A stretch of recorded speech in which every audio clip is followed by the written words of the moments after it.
What else am I going to show you guys? Oh, okay, some Ableton projects I wanted to show you. So that remix I was just showing you on here, I'm going to pull up the Ableton session and show you what I did in Ableton to take it to the next level. Past where is it?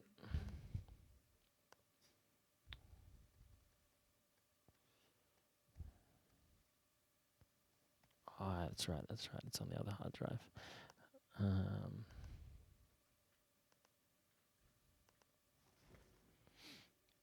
So pretty much arranged it in Ableton, so I can show you my arrangement kind of layout and my style of arrangement for these kind of club tunes, which is fairly standard. I mean, some standard stuff I think everyone kind of needs to do within their genre, like depending on what genre you're in, usually like a certain amount of time to mix in and out for the DJ and a certain amount of vocals or no vocals, breakdowns, build-ups, things like that.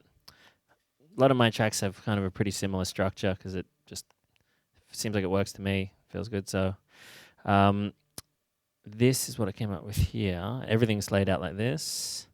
I've color-coded this a little bit, like just to make it quicker to move around. I like to lay out my sessions like this for where I put my stuff. I think it's different to most people compared to when I work them, I find out. But I put my vocals at the top, melody underneath, bass below that, then kick, then all percussion, then special effects. Reason why someone at the old studio I used to work with got me onto this is because if you're working on a vocal track, it's generally the most important thing in the track. So I'd like to put it at the top rather than the kick drum, as a lot of other people do, which is still an important thing in a dance track. And if you're not working on a vocal track, then it's not there, so it's not in your face. So then you get your melodies and you build your foundation like a house from your kick and your drums and everything else. And the reason why I lay it out the same every time is often you'll have to come back to a session a year later and need to rebounce something out, or someone licenses your track for a commercial and says, we love it, we want to pay you lots of money to use it, but can you change something in it? And you need to go and open something old and bounce something out of it in 1 hour and send it to them if you get the job. And if you can't find where all the stuff is in your session, you're going to be having a nightmare for like the next day, you know. So I think it's really good to try and stick to however you like to work. Keep it that same formula. Name your tracks. Don't have to color them, but it makes it a little quicker sometimes. But up the top here, I've got something I've been using a lot lately in my sessions, which I really like, and I was using it in my live session too, where I've got these sidechain returns. So rather than individually putting sidechain on every separate instrument, I just make a couple of buses and I send things to them quickly for what sidechain I want. So I've got a hard and fast sidechain, so like it's compressing real hard and it's got a quick release. Regular hard sidechain, medium. One that's got, I think this one lets a little bit of bite through, so it's a slower attack. A light one and a very light one. And then that way, whatever I'm working on, I think the vocal on this might be sending to something. Let's find something that's going through a real lot of it, like the bass or something. Where's the drop? Over here. This sound should be getting heavily sidechained. Yeah, so that's just running through sidechain hard there. And then I can easily flick it into any other one by just simply changing the output to whatever kind of sidechain I want, so I can quickly try them all out. Like I could put it on light, or up to hard fast, medium, soft bite, which makes it real quick to do all your sidechaining in your track, I find, because then I just set up those couple of different options. It's usually all you need, and whatever sounds I've got there, I can just go from top to bottom, quickly go yes, no, yes, no, yes, no, and in about 5 minutes I've set up a whole lot of complicated sidechaining for the whole song. And if I want to go through and increase all of the sidechaining for something, I can just go over here and crank up the threshold on one of them, say for the hard group or something, or and overall, and it keeps the timing of them all the same too. I can adjust, I can hear what it sounds like to speed up or slow down the release of the sidechain on all the hard stuff, and hear them all move together and make sure they're right in time. So it's just like they're all linked together that way. There's even stuff too where like on this sidechain hard group, there's this sidechain compressor, which is triggering from the kick drum like normal, like you'd expect. But next to it is another one I think with the same setting, pretty much. And that one's triggering from snare cut through, because I've got this section in the build up where it's a big drum roll, and I wanted the drum roll to be like digga, digga, digga, digga, and keep building, and then like another snare comes in. It's so big that it sidechains all of those and goes whoosh, whoosh, and keeps cutting through. So I've got this other big snare down here, and that one's sending, it's triggering the same thing. So I guess what I'm getting at is you can have these returns of different sidechain levels, and they can all be set up to trigger from multiple things throughout the song. There's things in the drop that get hit, there's things in the breakdown that get hit, but I only ever have to pipe them to these one groups. So it keeps it kind of nice and simple, and you can do complicated things. Like you hear when this snare comes in, I'll go from here. So when this comes in, you hear the snare cut through.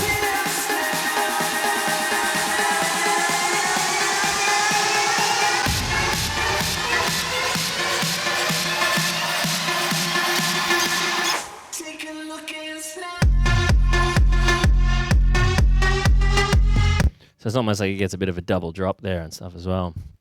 It's kind of fun to do. What did I want to show you guys? I had a quick question. Sure. Is there a reason why you don't put all your tracks into separate groups? Like keep them open? Like the way you have your layout right now, without like putting them to a volume group? A reason why they're not in groups, or? Yeah, they're just kind of open. I mean, whenever I just work. Oh, you normally put them in folders or something? Yeah. I don't have that many tracks I'm working with. Maybe like, what's that, 50? So it doesn't fill up the screen too much. It doesn't bother me. A lot of them I don't need group processing on, so I'd only really put them in a folder or like a group channel if I actually needed to put something on them or change the level of the whole thing as a group. I mean, you can do stuff like you can select all of these tracks anywhere here in Ableton and grab all the faders and move them all together anyway. So if you need to change the volumes and stuff, you can just do it that way, like Pro Tools as well. Right, and it's always like a preference, like whether or not you want to keep them all going out through the same output or... Yeah. You mean for more like just keeping the session easy to look at and work with, or? Yeah. I suppose maybe I did more when I used to use Logic because of the folders. It kind of made more sense, but with this, because when you put stuff in, you like grouping it. Actually, there is another reason. If you group something in Ableton, you can't regroup it again. So sometimes I want to like group a couple of things and like say a couple of claps or something, and you can't have that grouped inside of then a percussion group. So I think I hesitate to do it, so I've got that option later. It's another reason, just reminding me actually, another reason I have these sidechain channels is you can't freeze stuff in Ableton if it's got a sidechain compressor on it. And because I work on a laptop all the time, I need to freeze a lot of stuff. In this session, luckily I don't, thanks new computer. But often with all the wave stuff and everything, it chews up so much power, and I like to just use every plugin I want to get the sound I want to get. And then if I've got a sidechain compressor at the end of that chain, when you go to freeze it to free up some power, Ableton will say nope, because there's live audio running in there and it needs to reference it and blah, blah, blah. So if you just have these tracks, like I'm doing, and just pipe them out to whatever sidechain return you need, then I can freeze them. I freeze them and render them down, and I just keep working. I don't stop. And then so a lot of these stuff, you won't see many plugins on here. There's only like 3 probably because I processed it with like 10 times, a whole lot of stuff, and then just went render. Next one, keep going, render. And like, I think it's really good to move on like that. Like, there's too many options available in the systems we have now. Like when I first started doing this, I had like 16 tracks or something to write a song. And if you couldn't write a song in 8 or 16 tracks, you couldn't write a song. So now you've got as many tracks as you want, as many plugins as you want, and there's that temptation to have everything running live and all your synths still running and everything. And not only does it chew up your system power, but once you render it down, there's this kind of satisfying feeling of you're moving on and that's done, and you tick it off the list. And also you discover this cool stuff, like your reverb tails render down, and you can do really fun things with reverb tails and like stuff that, like, this whole track, a lot of it is based around that actually. Like the lead in this, let's go back to that sound, has pitched reverb tails. I'll take the sidechain off. So just run out the master.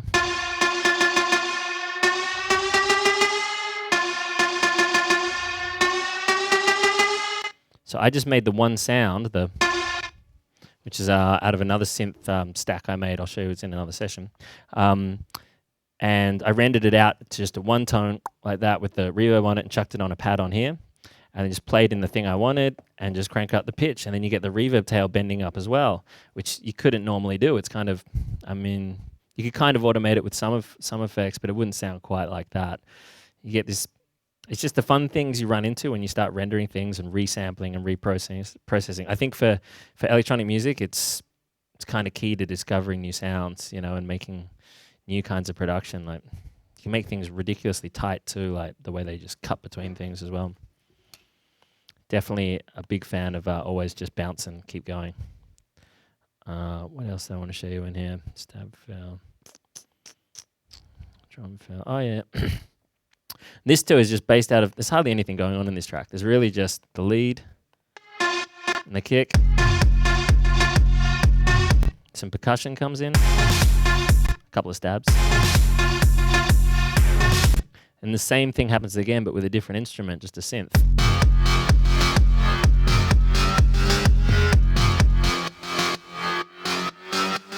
That's just massive run through again guitar rig. Playing around with different types of distortion in guitar rig and get that really nasty kind of sound.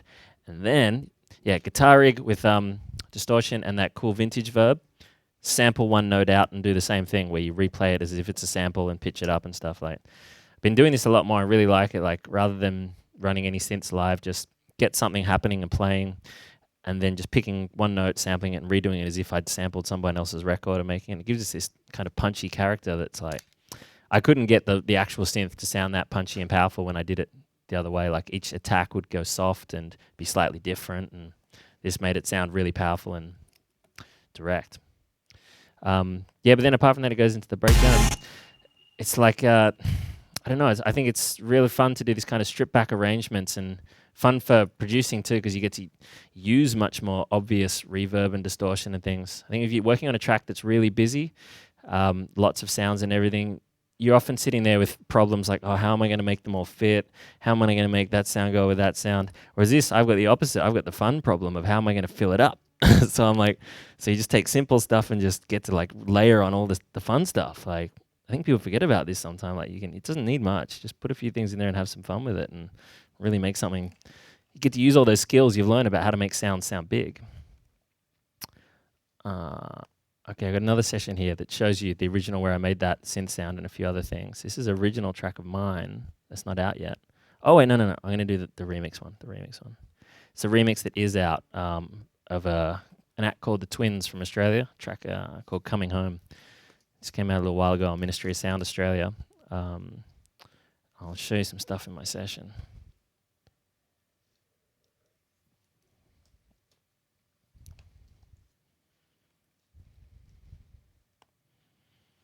Whenever it wants to load. Again, this one coming up doesn't have that much stuff going on.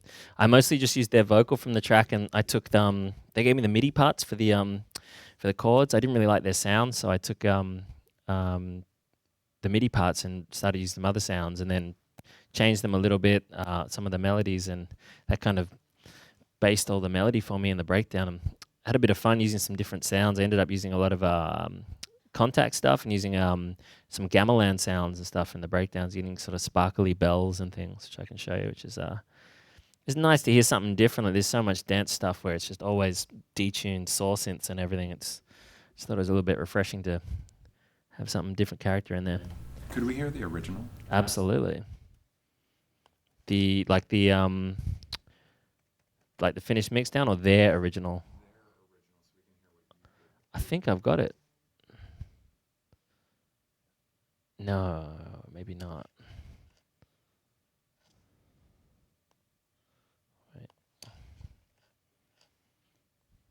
Twins. Oh, wait. Yeah, it might be in the session.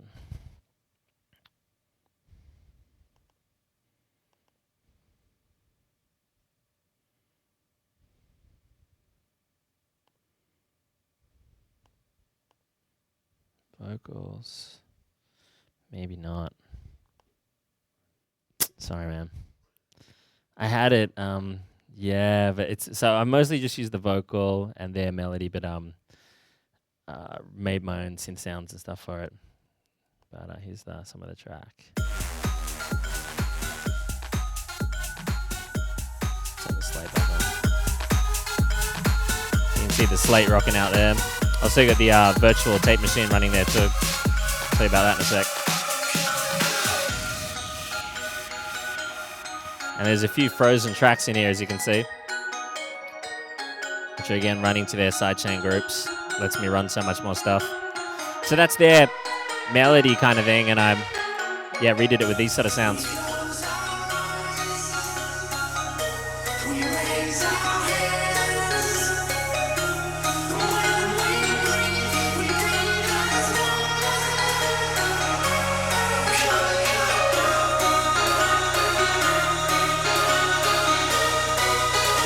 There is a percussion group in this one.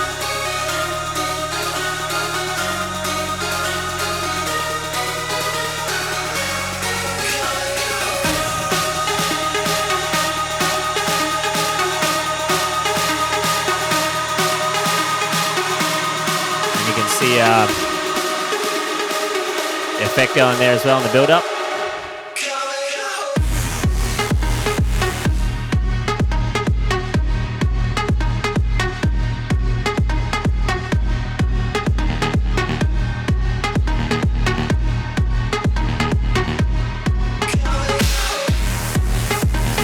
Kind of just elaborates on the idea, brings in that theme in the breakdown and keeps building on this.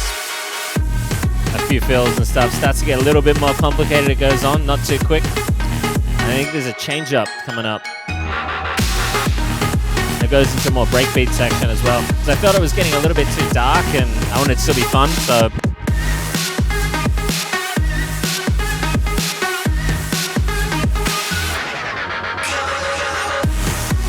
it just kind of hammers home out into the breakdown from there.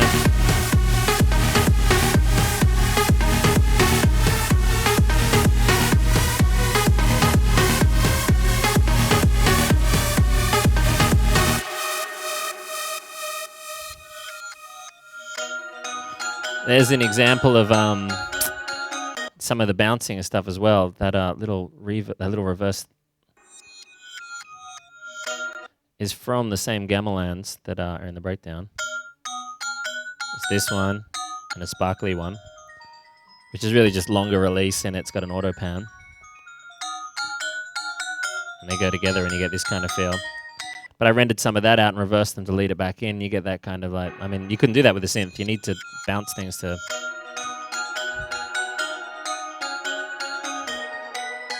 I didn't touch on the arrangement before, so I'll just mention now quickly. This has basically got a similar kind of thing. But a lot of my stuff, I'll generally have about 32 bars as a mix-in point. 16 to 32, generally 32. Because that's 30 seconds to a minute for the DJ to get it in there. And usually the first 16 bars will be pretty light on the bass. So I'm kind of implying that you should drop the bass at about 17 and start mixing it in. Or you could wait till 33. Just giving them a few options. Breakdowns usually only about, from there, about 16 to 32 again. I think the shorter you can get away with everything, the more playable stuff becomes. You know, it's easy to... and tempting to write a track that becomes kind of like your opus, and you like it just continues on and builds forever, and it's great. You'll want to play it and it'll be awesome when you play it, but other people aren't really going to want to like commit to it as much, you know. So I'm just as guilty of that as everybody else, though. Like, everyone's done it. So, but it's something I try to keep in mind when, as much as you might be falling in love with a song as you're writing it, is you got to think about, if I was somebody else and I only kind of like this, how would I edit it in and make it more playable for everybody? You know, how would I keep it snappy? And, you know, think about, you want it to be, I think with dance music stuff, you want it to be the kind of track where if the DJ's losing the floor, they're like, oh, I'll play that one because that one always works. You know, like it's just playable, you know, like it doesn't ask too much of the audience, you know. So about 32 max for that breakdown, and then I'd probably say 32 max again for the first period of drums, you know, of beats and everything. Sometimes 24, sometimes a bit less. You got to feel it out. And it's nice working with something like that, because then I'd usually have each 8-bar chunk here, like from 65 to 73, 81, 89. Each one does a little bit of a change. Like the first one is just the basics, bare basics of it. Second time, a bit of percussion comes in. I think the third time is a bit of a fill, and there's the breakbeat section, and then the last time it's just more percussion. There's a build-up sound to wind it out into the break. And when you think about it in those terms, and there's actually not that much space to put anything anyway, so you can't really get too complicated with it. It's just the one loop fleshed out to 8 bars. Then each 8 bars, something else is introduced to keep you interested. And if your 1-bar loop isn't interesting enough to hear for that long, it's not the right 1-bar loop. Go back and keep working on it. That's a better way to do it, I think, rather than adding too much stuff. And then a lot of these things too, I'll often also do where the breakdowns and drops are almost pretty much identical. Like I have a little pause after this first section of beats before it gets to the breakdown. A little bit of breathing space to let everyone know, okay, we're going to reset, we're going to start again. Music starts, builds up, vocals and everything.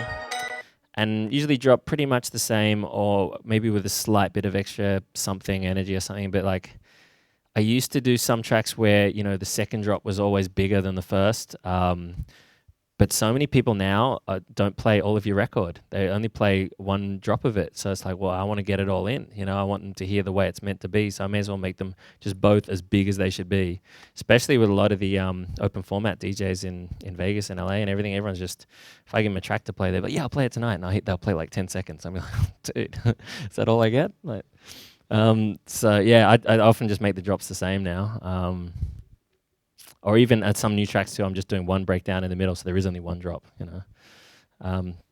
And then yeah, again from that last drop there, I'd have 32 bars ish from the very last final impact.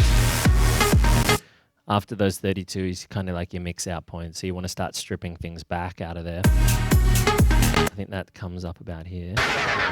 Oh, this one I went 24. I kept it quicker. So the claps and snares come out a little bit to give you a bit of space to mix in other mid-range things. You want to keep a feeling of things building up though.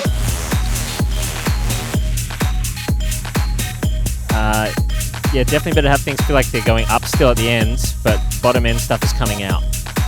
Whenever I've done tracks where it sounds like it's mellowing out and going down, it sounds cool to you when you're working on it in the studio. Yeah, it's all mellowing down, the track's getting done. But when you're DJing it out, the last thing you want when you're mixing in the next track is everything to feel like it's mellowing down.